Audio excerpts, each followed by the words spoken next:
Excel has two text functions that are similar in nature. They're called replace and substitute.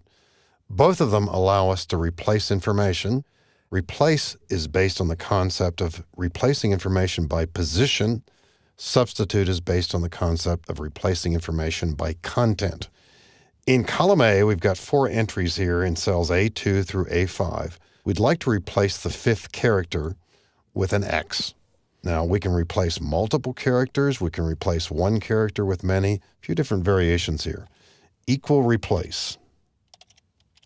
Left parenthesis. Old text, we see the pop-up below this, refers to the location of the cell, that's A2, comma. The starting position here, in other words, the character position that we're looking at, is the 5th position.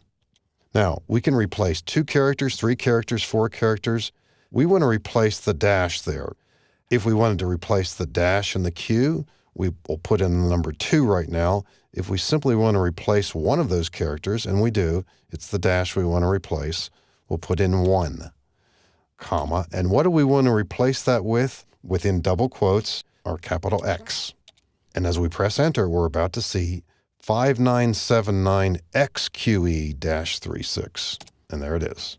And similarly with the other information here, we'll just double click. And we're replacing the 5th character. Now, the 5th character isn't always a dash. In the second example there, it's a 0. So the 0 is gone and the X is in its place. So replace has to do with character position. Over here in column E, we've got a similar situation, equal replace. But here, we want to get rid of that 8th character and replace it with USA. And it might or might not be a dash. That's not the issue. The issue is the position there. So here's our old text, comma. We want to go to the 8th position, wherever that might be in here, and we're only going to be replacing one of the characters, so comma 1. And what are we replacing it with? The 3 characters USA, and we put that within double quotes. And we're all set. We replace the 8th character, which happens to have been a dash, the one between the H and the 87. We replace that with USA, as we're doing over here too. Now, the substitute function, which is similar, replaces data on the basis of content, not location. And oddly enough, it's analogous to the command sequence on the Home tab under Find and Select called Replace. So strangely enough, the substitute function is more like the replace feature. It's more so than the replace function. A little bit of confusion there, potentially. All right, we want to remove, as the suggestion says here, only the first dash. And we can replace it with something if we wanted to, or simply replace it with nothing. That's what we want to do here. Equal substitute. Here's the text we're looking at, comma, the old text, and we don't care where it is in there, within double quotes, dash, double quote, with the new text. Now, it could be something or it could be nothing. If it's nothing, double quote, double quote. Now, if we only want to get rid of the first ones in here, we put in comma 1. That's only the first one. So the second one will stay. And there it is. We see what's happening.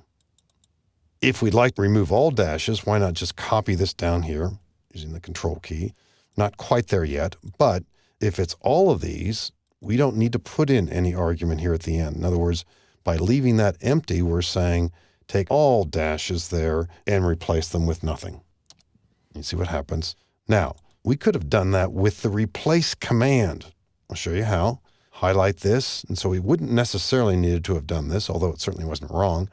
On the Home tab, we can go to Find and Select, choose Replace. And in this case, and I've done it recently, that's why that's still there. But there's that dash. And what do we have in the next panel below this? Nothing. So we'll do a Replace All. And as you look at the numbers over there that are highlighted, 1, 2, 3, 4, 5, 6, 7, looks like there are 9 different dashes. That's what we should get as we click Replace All. 9 replacements. So in some cases, you might not need to use the substitute function. You might want to use the replace command. Recognize here a different use of substitute. And once again, I'll copy this to the right, make it a bit faster to set this up. What we want to do here, and we haven't done it yet, is to get rid of just the second dash. In other words, we want XXX in its place.